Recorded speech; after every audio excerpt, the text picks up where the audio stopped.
My name is Caroline Hastings and I am 42 years old. I have lived in Richmond, Virginia all my life and work in a large government office downtown. Most days my job is steady, even a little boring, but there is a certain comfort to that. You get to make friends, drink your coffee while the city hums outside, and settle into a rhythm. I love routines and think of myself as dependable, maybe a little bit invisible, the kind of person management counts on to keep things running, but not the kind that makes a scene. I keep my head down, do my paperwork, help out folks who need it, and get home in time to water my little garden and take my old beagle for a walk along Monument Avenue. It was a good life, and I never really expected trouble. At least not the kind that comes with claws and teeth, the kind that takes a bite and holds on. That is, until Lori showed up. Lori was a storm in high heels and a pantsuit, a woman who made noise just by breathing. People started calling her the Tick, not because she was tiny or harmless, but because she dug in and would not let go. If there was a petty battle to fight, Lori was right at the front, clipboard in hand, smile sharper than a butcher knife.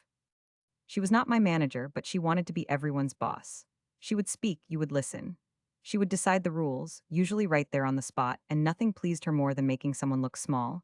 Lori had a way with the higher-ups, too.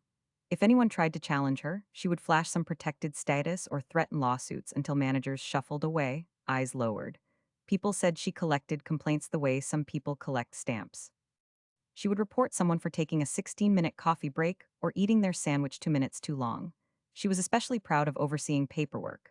Only the folks who bowed and curtsied before her would get things approved, the rest would be sent packing for using the wrong punctuation. I wish I was exaggerating. Lori loved rules about grammar. She would stop everything to scream about 3 spaces after a period or the wrong use of a semicolon. She thrived on conflict. She would gossip and pit people against each other, then step back, watching us flounder in the mess she made. She even earned the nickname the Eye of Sauron from another section, because everyone felt watched, hunted, exposed. Her boss, Judy, was a kind person, but she was scared of lawsuits and always took Lori's side. Sometimes Lori would barge into Judy's office, wave her hand, and announce to everyone that there was a problem, slamming the door behind her. Not long after, someone would be dragged in for a little talk, like my friend Seth, who got torn apart because there was sand on his car floorboard. Lori said he must be going to the beach on work time.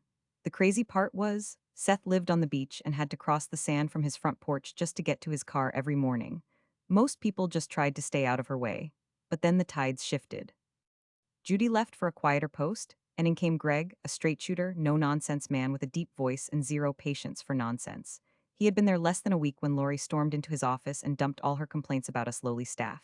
Greg listened, nodded, and then told her, "Get the heck out of my office and get back to work." For the first time, Lori hit a wall she could not climb. You could almost feel the mood inside the office lift. Hope flickered. Maybe, just maybe, things could change. Unfortunately, Lori was not done with me. I was one of her favorite targets, not because I ever did anything wrong, but because I would not kiss up. I was working on a big legal case one day when Lori stepped in and told me to drop what I was doing and start running errands for her. I refused and told her if she got the head attorney to agree in writing that I did not need to finish the case, I would be her gopher. Both knew that was never going to happen. She marched off in a fury. From that moment on, every piece of paperwork I touched would stall mysteriously on her desk. She would stand in front of everyone and tear me apart for forgetting a tiny detail or for using Oxford commas. She made my life miserable for almost 2 years. Some days I got so angry I wanted to slam a door or throw my coffee out the window, but I gritted my teeth and kept going. Then, out of nowhere, things tilted again. I was put in charge of the quarterly physical qualifications we all had to pass. 4 times a year we had to run, climb, and generally prove we could still do the job. Lori hated these tests. She dreaded them and always did badly. I saw my opening. I went right up to her desk and said, quiet but clear, "You want to play this game? Okay, let's play." On the day of the test, I stood just behind her, spouting the same sort of insults she loved to give. "Are you trying to fail? What's your major malfunction?" I would call her out over the loudspeaker when she failed, telling everyone that all those who needed retraining, which was just her, had to report to the tower. She would have to crawl up to listen to me critique her in public just like she did to others. I started making a big show of entering the office, waving my hand and loudly announcing, "We have a problem with an employee," before closing the door. It was theater, but it was the truth turned around on her. To my surprise, she stopped bothering me, but I saw quickly that she just shifted her nastiness to others. She simply could not help herself. Finally, she crossed the wrong person. There was a big case everyone was nervous about, and Lori refused to cooperate, making up new fake rules to block progress. She was called into a meeting with the head of the office. She lost control, shouting, waving her arms around, saying things you would never dare say to a boss. 5 minutes later, she was stripped of all authority, given the most boring clerical work you can think of. No more enforcing rules, no more waving her hand. She shrank from the lion to a caged hamster. A month after that, at a meeting with everyone in the department, we made sure to go up to her replacement, shake his hand, praising him about how suddenly everything was running so smoothly and how much better things were. I saw Lori at the snack table, clutching a half a bagel, her face turning red like a stop sign. She threw her bagel on the ground and stormed out.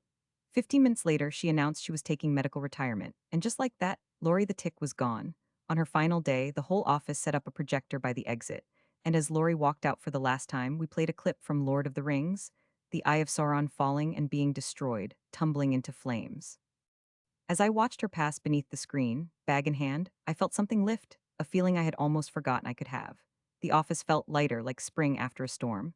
No one has heard from Lori since. Sometimes I wonder if she started over somewhere else, already sharpening her claws for the next place.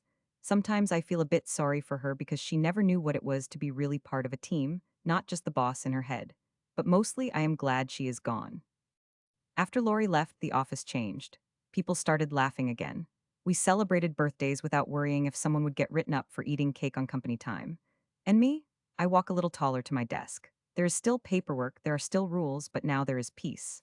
I keep my old routines, but now when I see someone struggling, I help them, quietly, with a smile, the way I wish Lori could have learned to do.